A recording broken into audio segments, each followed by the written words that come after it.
Johanne Durocher. She's going to look at Canadian shopping habits from a brief historical overview to where we are today in large urban centres and remote settings, and the rest of it I will leave to Johanne. So welcome. Woohoo!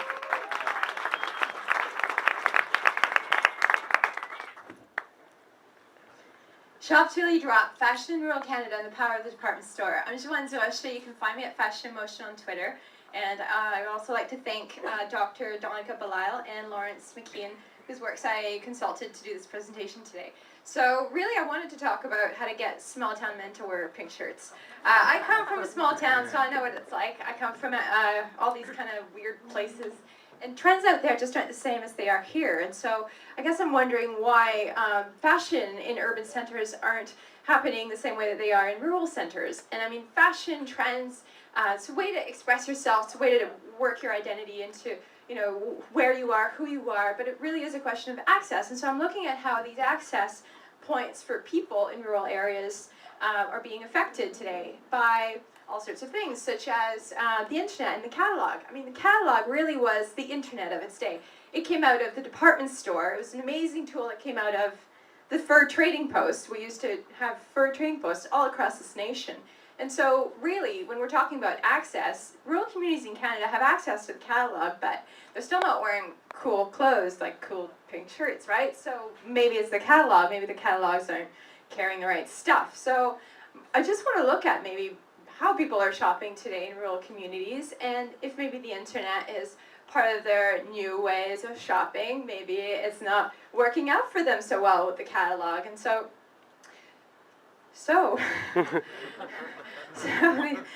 HBC is really the first network of trade here in Canada.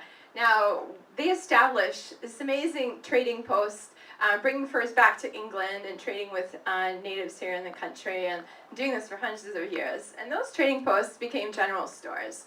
And those general stores across the country, well, the ones in urban centers where the cities grew, became humongous department stores. And those department stores became all sorts of providers. They were not only just selling furs and lard and sugar, but they were now selling all sorts of household items. So pretty much anything you can imagine. In fact, you can still buy furs today in some department stores here in Canada, but you can also buy pretty much anything else you can imagine. So the department store is a tremendously powerful universal provider, and they continued to grow until about the 50s when suburbia was born and people moved out to the suburbs, and then the department store, which was really a downtown phenomenon, started to feel a bit of a decline. But the catalog, which is really the department store's weapon of choice, continued to grow and grow and grow, and to the point where pretty much all of us are buying from it at some point, and that now pretty much all of it live near it. And so it's really incredible. The catalog, it was a really well-oiled machine for delivering all sorts of fashion across the nation. It really was the way we dressed. If you think about it, they were turning out orders so fast. It's unbelievable. And so this year's catalog was really places where you could buy it, where the furs used to be traded, so truly across the nation. And that saw the demise of fashion, which was in the hands of the elite people in the last turn of the century, into a democratized fashion for the low class and middle classes. And so what we have now, which is really interesting, department stores are now seeing as bad. I mean, factory made is now bad, inauthentic, and so on. Now our middle class says, no, this is good. We want to go back to small mom and pop shops and custom made organic. But how is this accessible? This is accessible by the web, really. And so I'm really looking at how these modern networks, the web, is impacting rural Canada. So I want to know who's online in Canada. What are they buying online, and really who's buying? I mean, are rural Canadians buying anything? So as it turns out, most of us are online, but there is this digital divide, and it's been persisting for a few years now. So most of us in rural communities are not online, or actually we are online.